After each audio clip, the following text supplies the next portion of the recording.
until you knock the hell out of them, because it's the only language they understand. You can see they want to get at it. And they're standing there and people are spitting in their face and they're not allowed to do anything.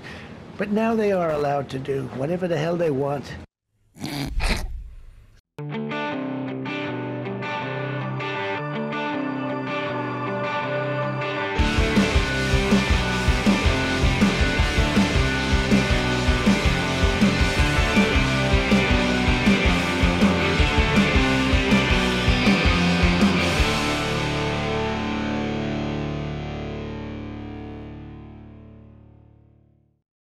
Hey, bienvenue pour le dernier podcast de la semaine. Yann est reparti en vacances et c'est de nouveau Joey et Frank.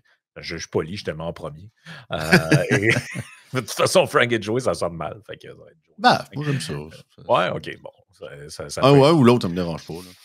Ouais, c'est ça. Fait qu'on va on a parlé de pas mal de sujets cette semaine. Donc, on va continuer sur un peu de politique américaine cette semaine. Ben, en fait, pour la dernière de la semaine, parce que le sujet qu'on n'a pas eu le temps de parler dans les derniers jours, c'est la fameuse état d'urgence, entre guillemets. Là, on essaie d'expliquer un peu tout ça parce que c'est assez très confus, qui a été déclaré pour le District of Columbia à Washington par le président pour soi-disant casser le crime. Donc, c'est la capitale, la ville de Washington. Exact. Donc, c'est pour ça qu'on dit Washington, D.C. et non l'État de Washington. C'est un peu confondant, pareil, là, mais c'est comme ça. C'est que les Richmond, north of Richmond, sont en train de se faire shaker.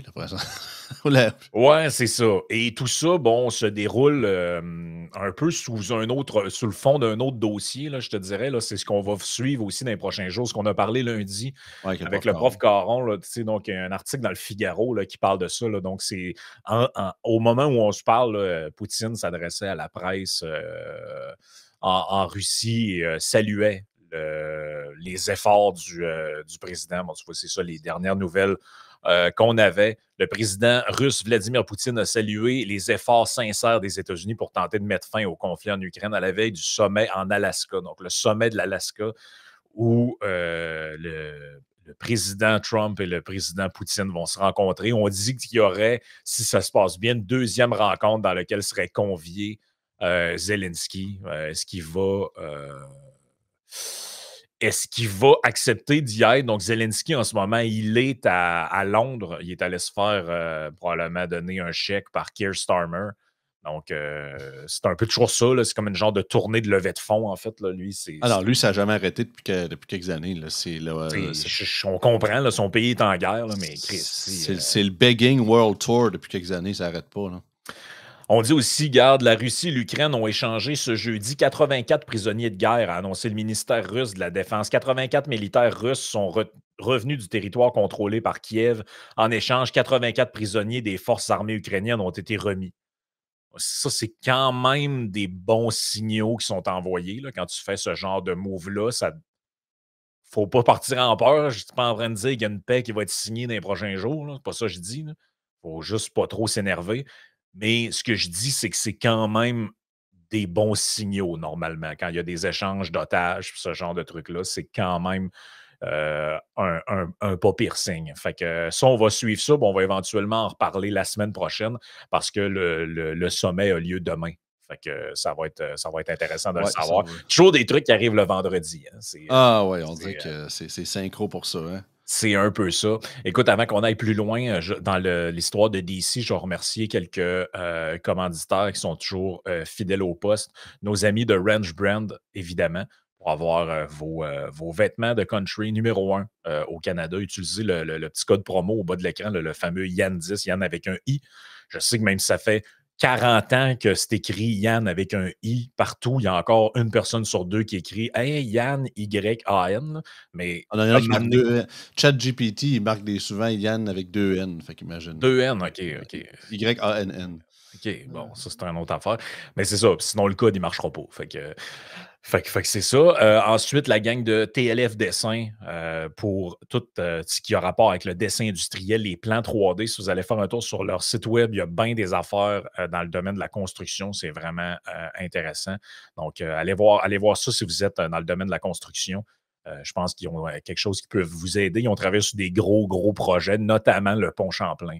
À l'époque, et la gang de Ready for Canada. Donc, si vous êtes un ami français sur le territoire et que vous attendez votre résidence ou quoi que ce soit, checkez donc vos affaires, voir si tout est correct. Puis, une équipe comme celle de Steven, ben, ça aide justement du monde qui ont fait leur démarche légalement. Ils ne sont pas rentrés par le bois, par le chemin Roxham. Ce ne sont pas des illegal aliens, comme on dit aux États-Unis. Ce sont des gens qui ont passé par les voies normales puis qui sont stédés, mais des fois, le gouvernement change des affaires puis ça devient fuck all un peu. Là. Donc, c'est faites affaire avec des pros puis ils vont vous aider ou ils vont vous dire que vous devez changer telle affaire, vous devez faire une nouvelle demande, mais en tout cas, au moins, vous allez être fixé. Donc, la gang de Ready for Canada. Ouais, DC, écoute, ça brasse pas mal, il faut se le dire. Là. Si je fais un mini récapitulatif de ce que j'ai compris, puis on pourra peut-être faire jouer une petite vidéo, ou bien je commence par la vidéo, peu importe, on peut peut-être faire ça. Ouais, mais comme tu veux. Parce que ça met la table. En fait, c'est une petite vidéo de CNN qui est quand même bonne. Là. C'est pas trop d'idéologie dedans, en tout cas de mon point de vue. Là, j'ai trouvé que c'était bien quand même. Mais il n'y a pas d'enjeu électoral. C'est ça, depuis qu'ils ont comme fait le layoff de leur bord aussi, ben il était comme sur une pente plus tranquille, CNN. Ça reste un network assez weirdo quand même un peu, là, dans le sens que c'est ça, un establishment, quoi que ce soit, mais ils sont beaucoup moins saucés qu'avant. On dirait qu'ils ont comme pris une dose d'humilité depuis un bout. Là, Ouais, c'est ça. Donc, on va écouter juste le début parce que ça met le topo sur ce qui se passe à Washington. President Trump declaring a public safety emergency, saying he's activated 800 National Guard members in the nation's capital and has now placed the D.C. Police Department under federal control, saying that Attorney General Pam Bondi will, quote, take command. This takeover is happening as the president says that crime in the city is out of control, despite officials saying that certain crimes in the city have hit a 30-year low. Watch this. I'm announcing a historic action to rescue our nation's capital from crime, bloodshed, bedlam, and squalor, and worse. If necessary, we're going to move service members directly to joining the Guardsmen, and that'll take place very rapidly. CNN's Brian Todd is closely following this story for us. So, Brian. Donc, en gros, c'est ça. Ils sont en train d'expliquer que l'annonce qui est faite, c'est qu'il y a 800 membres de la Garde nationale puis d'autres services qui vont se rendre à des... Ben, là, c'est fait, là, au moment où ils disent ça va se faire. Donc, ils se rendent à DC pour supporter, quasiment mettre en tutelle le service de police de Washington. Ouais, le MPD, là, c'est comme ça l'acronyme, là, je me souviens plus ce que ça veut dire. Là, c'est Washington DC Police Department. Là. Ouais, mais c'est ça, il l'appelle le MPD, mais je me souviens plus pourquoi c'est comme ça qu'il l'appelle. Metropolitan Police. Ouais, Metropolitan Police Department, c'est ça. Exact, c'est exactement ça. Et là, dans le fond, c'est ça. Là, tout le monde s'est mis à tilter avec cette histoire-là. Là, genre, c'est quoi l'histoire d'envoyer à la police nationale? Puis là, eux autres, ils disent, il y a un état d'urgence parce que la criminalité est hors de contrôle. Puis là, au début de la vidéo, ils disent, ouais, mais les indicateurs sont plutôt à la baisse. Fait que là, moi, je me dis, bon, OK, je vais essayer de vérifier ces trucs-là autant que c'est possible de le faire. Mais juste avant, il y a un autre petit bout quand même qui mérite, parce que c'est le gars qui commande, pas tant que ça intéressant. Là. Non, c'est ça. Mais juste un petit peu plus loin, ici, c'est ça, il y a un autre petit bout de conférence de presse. Until you knock the hell out of them, because it's the only language they understand. You can see they want to get at it. And they're standing there and people are spitting in their face and they're not allowed to do anything. But now they are allowed to do whatever the hell they want. Il va pas que le dos de la main est morte, pareil. Non, ouais, si Jean Perron serait fier. People are spitting in their face and they're not allowed to do anything. But now how the hell will break loose? You can knock the hell out of them. Non, il y avait une piste que j'ai pas réussi à la retrouver, mais il y a quelques jours, quand ça avait été annoncé, il y avait une clip qui était devenue virale sur Twitter, puis c'était durant cette conférence de presse-là, puis Trump disait mon père, my father used to say to me, if you go to a restaurant and the entrance is dirty, don't go in because the kitchen is dirty also. En gros, il dit, c'est quand mon père m'avait dit, il dit, si tu vas dans un restaurant, il dit, puis la porte d'entrée, puis la devançade est laide, est crasseuse et sale, ben, elle rentre pas parce qu'il y a des grosses chances, même très fortes, que la cuisine est la même affaire, sinon encore pire. Puis il faisait un lien dans le sens, tu sais, our capital is dirty. Tu sais, que la capitale des États-Unis est sale. Ouais, comme un vieux restaurant sale. C'est ça, elle est gangrénée, fait que là, il faut la cleaner, il faut s'en occuper, puis tout. Fait que. Puis c'est spécial parce que justement, c'est encore pour bâcher les démocrates, sachant que même si je comprends que DC, c'est un peu spécial parce qu'en tout cas, à moins que ça ait changé, étrangement, vu que DC puis le District of Columbia n'est pas un État, là, c'est comme c'est un district, fait que c'est comme un peu de quoi de spécial. Le budget de la ville c'est comme la seule ville aux États-Unis, je pense que leur budget de la ville est géré par le Congrès américain. C'est un peu weird. Là. Oui, c'est ça, parce que ce qui est un peu weird dans l'affaire, puis il y avait un article dans le New York Times là-dessus, je vais vous le mettre à l'écran que je trouvais pas pire, parce qu'il disait il disait dans la rhétorique de Trump veut reprendre le contrôle de Washington, mais le gouvernement fédéral contrôle déjà en grande partie le territoire. Le président et ses alliés ont réprimandé les responsables locaux. Pourtant, c'est le gouvernement fédéral qui a souvent rendu plus difficile pour ces derniers la gestion de la capitale. Donc ça, c'est une carte du District de Columbia, donc dans le fond, le Washington, D.C. Tout ce qui est en orange, c'est les Federal Control Land, donc les territoires contrôlés par le gouvernement. La quantité de fonctionnaires à D.C., c'est sûr. C'est quand même pas rien, là. Non, donc, à l'intérieur du carré-là, il y a des grandes parties des quartiers complets qui sont sous contrôle du gouvernement fédéral. Donc, en gros, ce qu'ils disent, c'est si vous en avez perdu le contrôle, vous aviez déjà le contrôle sur quoi? Peut-être à vue de nez de même le tiers. Ouais, c'est probablement le tiers à peu près du territoire est déjà sous contrôle du gouvernement fédéral et donc du Congrès. Fait que là, c'est qui n'a pas le contrôle sur la place, là? Et c'est un peu ça la question. Le gouvernement fédéral est omniprésent dans le district de Columbia. Il possède des terrains de golf, des parcs publics, des quais, des trottoirs, des terre-pleins centraux, des petites parcelles de terrain à l'intérieur des célèbres ronds-points de la ville. Il intervient dans les finances de la ville, les tribunaux, les écoles. Il surveille chaque loi votée par la ville et chaque dollar dépensé par les collectivités locales. Cette omniprésence, même avant que le président ne prenne en charge le département de la police de la ville et ne déploie la garde nationale à Washington, a depuis longtemps rendu de nombreux aspects fondamentaux de la vie à Washington plus difficiles à gérer pour les responsables locaux. Autrement dit, c'est comme si tu avais au Québec une ville qui est un peu gérée par Legault et sa gang. Là.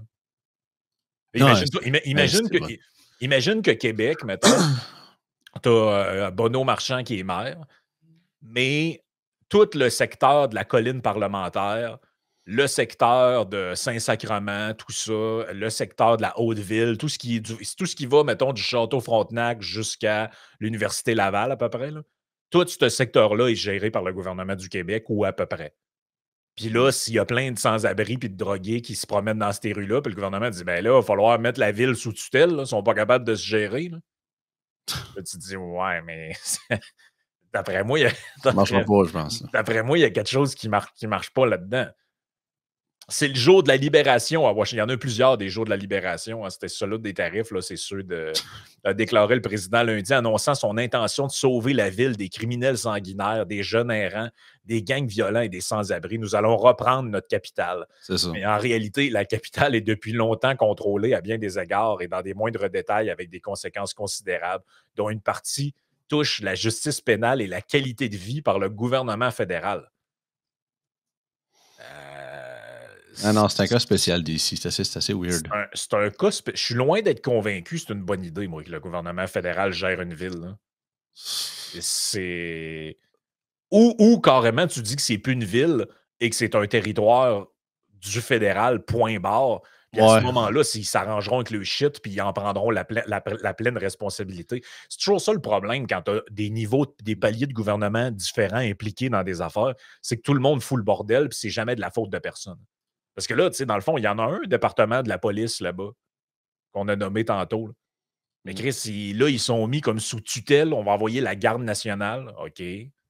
Mais. Puis supposément que selon le reportage, ni le maire de DC, ni le chief le chef de police n'étaient au courant. Ils l'ont su en même temps que tout le monde à l'annonce de Trump.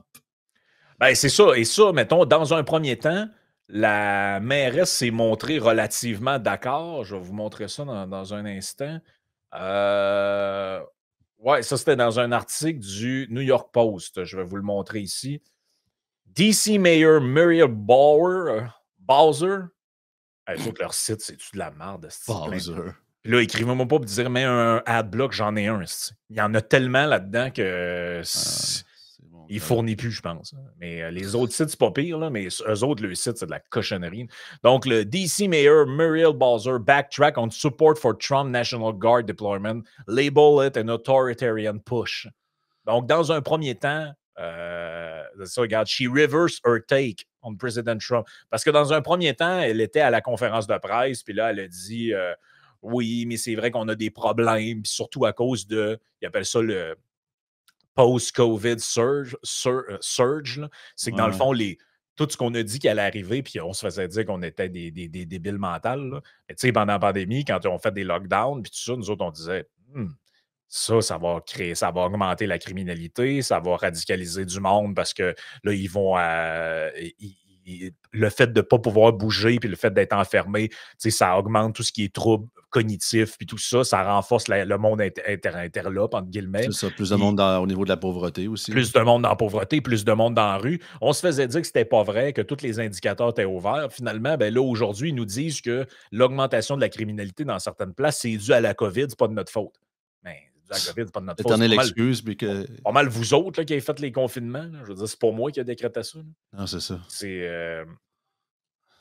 Donc, c'est ça. Elle fait, je vais vous le mettre en français pour faciliter là, la lecture pour tout le monde. La maire de Washington, D.C., Muriel Bowser, une démocrate élue, est revenue sur sa position concernant la mobilisation de la Garde nationale pour lutter contre la criminalité, appelant les résidents à protéger leur ville et son autonomie. Le changement de 180 degrés de Bowser est intervenu quelques heures après qu'elle ait semblé soutenir les actions de Trump pour protéger la capitale en proie à la criminalité, alors qu'elle faisait campagne pour son parti lors des élections de 2026. C'est un moment où la communauté doit intervenir et nous devons faire ce que nous pouvons dans notre espace de vie pour protéger notre ville et protéger notre autonomie, pour protéger notre autonomie locale et aller de l'autre côté de ce type et nous assurer que nous élisons une chambre démocrate afin que nous ayons un filet de sécurité contre cette poussée autoritaire, a déclaré Bowser lors d'une réunion publique mardi, selon CNN. Donc, la mairesse n'est pas d'accord et la chef de police non plus. Puis la mairesse, je l'ai ici en audio. Je vais vous le mettre. Comme ça. Donc, ça, c'est changer de ton pas mal là, entre les deux. Là. It is also true that we experienced a crime spike post-COVID, but we worked quickly to put laws in place and tactics that got violent offenders off our streets and gave our police officers more tools, which is why we have seen a huge decrease in crime because of those efforts. We have been able to reverse that 2023 crime spike. This year, crime isn't just down from 2023, it's also down from 2019, before the pandemic, and we're at a 30-year violent crime low. Bon, là, elle dit en gros, il n'y a pas de raison de faire ça parce que la criminalité est partie en baisse. On a réussi à infléchir le cours de toute cette histoire-là. Tout est correct, tout est beau. Donc là, moi, je me suis dit, je vais aller vérifier. C'est vrai cette histoire-là ou c'est pas vrai. La criminalité à DC, une tendance sur 20 ans. J'ai sorti quelques chiffres. Là. Est-ce que c'est vrai qu'il y a un huge decrease? Pas vraiment. Ben c'est ça, parce que ça dépend tout le temps comment tes analyses sont faites, quelles données tu prends, puis quelles données tu prends pas. Je vais vous en donner, ça va vous donner une idée. Parfait. Si on prend les homicides, c'est quand même une donnée importante là, pour le crime, homicides, en 2005, il y en avait 196 par année. 2006, 169. 2007, 181, 186. Tu vois, 2009, ça descend à 144. On a atteint là, le plus bas vers 2012. En 2012, il y en a eu 88 dans l'année de 2012. En 2024, on est à 187. Je n'ai pas les données pour OK. 2025, évidemment, ça n'a pas été colligé. Là. Fait que, tu vois, c'est à peu près le même niveau que il y a plus ou moins 20 ans. C'est pas si pire. Sauf qu'eux autres, ils disent, parce que regarde, je les ai les chiffres. 2021, on était à 226. 2023, c'est monté à 274. Fait que là, elle, en gros, a dit ouais, mais c'est un huge decrease. Il y en a 187 en 2024. Il y en avait il y en avait quasiment 100 de plus l'année d'avant. Ouais, mais faut pas que tu compares juste sur un an. Faut que tu compares des tendances longues sur 20 ans. Ben oui. Donc, les deux mentent un peu là-dedans. C'est pas vrai que ça a augmenté en flèche, mais c'est pas vrai non plus que ça a baissé en flèche sur cet indicateur-là. C'est relativement stable. Moi, j'assume que 140 à 180, là, je veux dire, je comprends que c'est dramatique, il y a 40 personnes qui sont mortes, là, mais dans une ville de cette grosseur-là, moi, un huge increase ou il y a un huge decrease, ça aurait été la moyenne sur 20 ans, c'est 150, l'année passée, on en a eu 12. Là, j'aurais dit, OK, ouais, c'est vrai qu'il y a une grosse baisse. Il n'y a pas de grosse baisse, mais il n'y a pas de grosse hausse non plus. Si on prend l'indicateur Violent Crime, lui, c'est vrai qu'il a tendance à baisser un peu. Donc, violent crime, là, c'est ça, mettons, agression à main armée, ce genre de truc-là, mais qui n'aboutit pas à la mort. Là. Mais je n'ai pas les chiffres ventilés sur 20 ans. Je n'ai pas été capable de les voir. Mais ce qu'on voit, c'est que dans les dernières années, ça a baissé un peu, d'à peu près 20 %. Donc, ça tendrait à lui donner raison. Par contre, les personnes en situation d'itinérance, ça a beaucoup augmenté. Là. Il y a quelques années, il y avait, je vais te sortir un petit peu le tableau ici. Il y a quelques années, l'itinérance, je l'avais sorti quelque part. Laisse-moi te le redire. Ouais, il y a quelques années, l'itinérance, c'était on en avait entre 1000 et 2000, on serait rendu à 5138 personnes. Ouais. C'est quand même beaucoup, là. C'est quand même beaucoup, 5000 personnes. C'est pas 5000 personnes qui sont dans la rue en permanence avec un gobelet. Là. Il y en a là-dessus que, genre, peut-être 3000 qui sont dans des refuges un peu à temps partiel, puis de temps en temps. C'est des données à prendre. Mais ce qu'on dit là, dans un communiqué officiel, tu vois, de la mairie de Washington, ce qu'on dit, c'est qu'il y a une augmentation de 14 %. Je peux vous le mettre ici là, pour les gens qui doutent. Là. Donc, 2024, Point in Time Result provide latest snapshot of homelessness in the district. Donc, les données de 2024 sur c'est son propre site à elle. Government of District of Columbia, Muriel Bowser, la même que tantôt. Homelessness in the district is up 14% between 2023 et 2024. Donc, il y a une augmentation de 14 % des gens qui sont dans la rue entre 2023 et 2024. Ouais, Puis c'est pas ça. 2025, ça tend à augmenter aussi. Ouais, puis je pense que c'est une tendance à travers les grandes villes américaines. Hein. Et voilà. Puis même canadienne. Là, tu vois Ouais, qu'à aussi, Montréal, ça a là, tendance à augmenter aussi, nord-américaine. Vancouver. Ouais. Exact. Là, j'ai cherché à avoir d'autres indicateurs pour ce qui est les vols, par exemple. Après ça, comment on pourrait traduire ça? Un petit peu. Comment? Les cambriolages. Hein, OK. J'étais plus sûr de quel terme il utilisait. Bon, les cambriolages, ça a baissé. Il y avait 3358 cambriolages en 2013. En 2024, il y en a eu 1000. Donc, ça, c'est un indicateur qui a quand même beaucoup baissé. Fait que sur ce point-là, tu dis, oh, c'est vrai que la criminalité a baissé. Les vols de tout genre, genre vol générique, le vol dans des magasins, ce genre de trucs-là, c'est stable. En 2013, il y avait 2892 vols. Il y en a eu 12 968. Donc, une hausse de 100, mais tu vois, il y a des années, c'était plus, il y a des années, c'était moins. C'est stable. Là où ça a vraiment augmenté le crime, et ça, c'est vrai, c'est les vols de voitures. Motor Vehicle Thief, 2013, il y en avait 2600. L'année passée, il y en a eu 5126. Donc, les petits voleux de chars à Washington, ils sont très, très, très, très actifs. Fait que en somme, là, si on regarde ça, il y a des hausses marquées dans certaines affaires. Il y a plus d'itinérants, il y a plus de vols de voitures, homicide stable, vol en général, ça baisse. Les différentes agressions, ça baisse aussi. Fait que là, c'est comme qui dit vrai, qui dit. Moi, je pense que les deux mentent. Ah, c'est sûr. Trump, il n'a pas raison de dire que tout a explosé et c'est devenu le chaos. Puis elle n'a pas de raison non plus de dire que tout est parti à la baisse. Là. Mais j'ai le feeling que, regarde, je suis pas dans la tête de Trump, là, mais tu sais, dans le reportage, on n'a pas pu le passer au complet pour différentes raisons, mais c'est ça, il expliquait que c'était comme j'ai quasiment le goût de dire, on dirait que Trump, vu il va se servir de DC comme projet pilote, là. Dans le sens que, Ben, tu sais, je pense que c'est ça, parce que là, vu que, comme tu dis, il y a une bonne partie de la ville qui est déjà gérée par le fédéral, fait implémenter, mettons, la garde nationale ou quoi que ce soit, ils ont déjà plus de facilité. Fait qu'il sait que les villes majoritairement gérées par les démocrates, mettons New York, Washington, en Californie, Chicago et compagnie, ils ont vraiment des problèmes de criminalité croissants, ou du moins stables, mais quand même hauts. Tu sais, c'est pas parce que ça a augmenté que nécessairement c'est bas. Là. C'est pas que c'est une tendance assez stable là-dessus, mais avec une certaine hausse.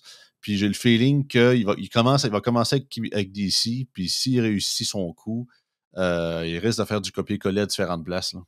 Ben là, ça, c'est la grande question là-dedans. C'est la bonne question que pose l'animateur de Radcan, dont j'oublie le nom. Mais c'est ce qu'il demande à l'expert de la chaire Raoul Dandurand. Raphaël Jacob. Raphaël Jacob, qu'est-ce qu'il veut Trump avec ça? Bonne question. Alors, on va poursuivre la conversation avec Raphaël Jacob, qui est chercheur associé à la chaire Raoul Dandurand.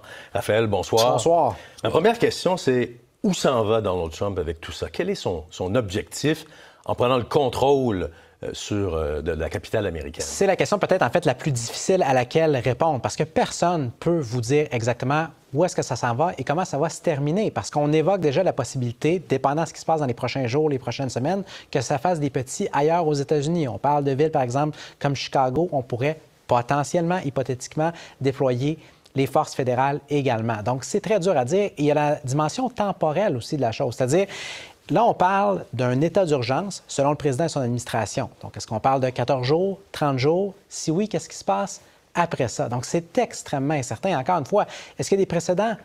Oui, mais très, très peu. Et des précédents exacts, je vous soumettrais que la réponse est non. Bon, s'il y avait des émeutes en ce moment à Washington...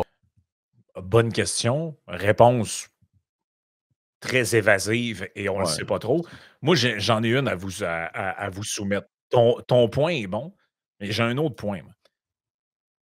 Les médias ont cette caractéristique très précise de n'être souvent capables que de parler que d'un sujet en même temps. Ah oui. Ils font jamais de lien entre un sujet et l'autre. Ils font rarement de lien entre les sujets. Non. Et aussi, lorsqu'ils mettent le projecteur sur un événement, comme c'est le cas, parce qu'en ce moment, si tu regardes la presse aux États-Unis, New York Times, Washington Post, Wall Street Journal, nomme-les tous, là, on parle beaucoup de ça, pour ne pas dire que de ça, dans la section politique. De quoi on parlait dans le dernier mois qui vient juste de disparaître du radar? Ah, la liste de Epstein. Ah. Ghislaine Maxwell, puis là, Trump et ci, Trump et ça, puis là, ça n'arrête pas de coller. Qui était sur le stage avec Trump pour annoncer cette affaire-là? Pam Bundy et Kash Patel. Les deux autres impliqués dans l'histoire de oui, on va sortir la liste, vous allez voir tous les noms, toute l'histoire. Ah, excusez, il n'y a plus de liste finalement, il n'y en avait pas. On ne peut pas vous la montrer parce qu'il y avait des images pas belles là-dedans. L'histoire de que Trump serait... Ben là, tout d'un coup, plus personne ne parle de ce sujet-là. Pourquoi? Parce que, et je dis pas que la sortie, elle est entièrement reliée à une opération de diversion. Ce que je dis, c'est qu'ils ont choisi de faire ça probablement là. Pourquoi là? Parce qu'ils savent que les médias fonctionnent d'une certaine manière. Ils sont capables de focaliser sur un sujet en même temps. C'est la raison pour laquelle tous les politiciens sortent des budgets des vendredis ou des annonces, des annonces dramatiques ou des annonces un peu que tu ne veux pas qu'ils sachent. Ils disent ça un vendredi après-midi quand ils savent que les journalistes sont en congé ou ils profitent d'une série de sports très populaire ou d'un événement très populaire pour passer un règlement bidon. Ouais. Ces stratégies-là politiciennes sont vieilles comme le monde. Là. Oh, ouais, puis tu sais, pour ceux qui ont écouté House of Cards, c'est la fameuse citation de Frank Underwood. Il dit When the journalists are on the hunt and you're fresh meat, kill and give them something fresher. Dans le sens que, tu sais, quand ils cherchent, quand ils goûtent le sang, puis t'es le sujet du jour, t'es la viande fraîche, ben, donne-leur de la viande encore plus fraîche pour qu'ils s'occupent sur d'autres choses, tu sais. Ben écoute, puis on le sait que l'administration Trump était vraiment écœurée de se faire parler de ça. Là. Ah oui, absolument. Et là, ben, ils ont trouvé une bonne manière. La bonne manière, c'est quoi? Ben, Trump, il va aller voir Poutine. Puis Trump, il a mis à la garde nationale à Washington.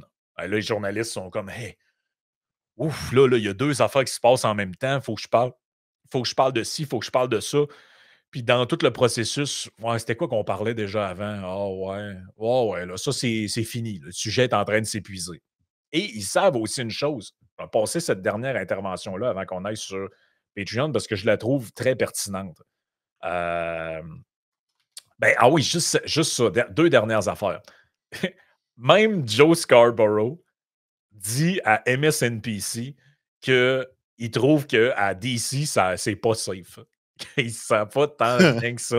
Fait que là, on parle bien de Joe Sharp as a tack Scarborough. Là. Exact. Fait que là, même lui, il s'est fait faire un tour de coffre de char. Hein. Mais lui, tant qu'à moi, ce gars-là est discrédité ever. Là. Fait que voici ce qu'il dit.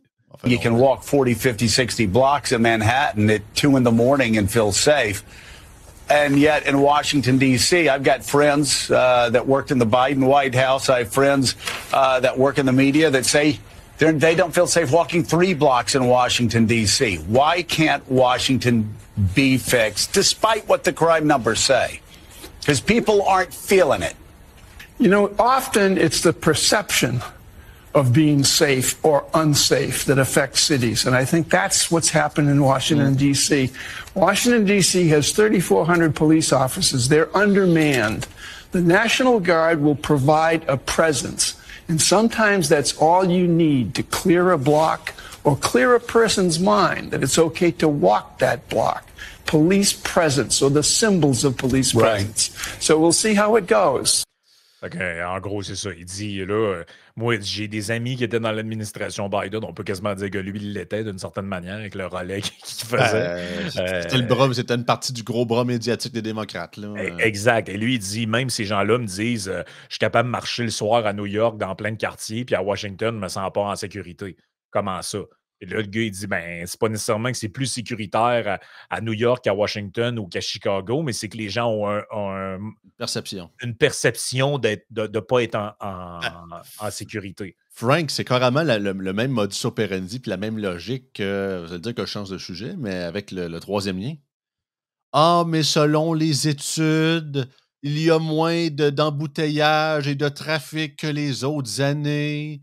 Les gens de Québec ne comprennent pas qu'il y a moins de trafic à cette heure, donc le troisième lien n'est pas nécessaire. Ouais, c'est ça. C'est la même maudite logique que « Ouais, mais hashtag les experts nous disent que c'est pas vrai ce que vous vivez. » Ouais, mais ça aussi, c'est un gros problème. Là. C'est le fait de dire aux gens... plein de sujets, là. Ouais, c'est le fait de dire aux gens, vous vivez...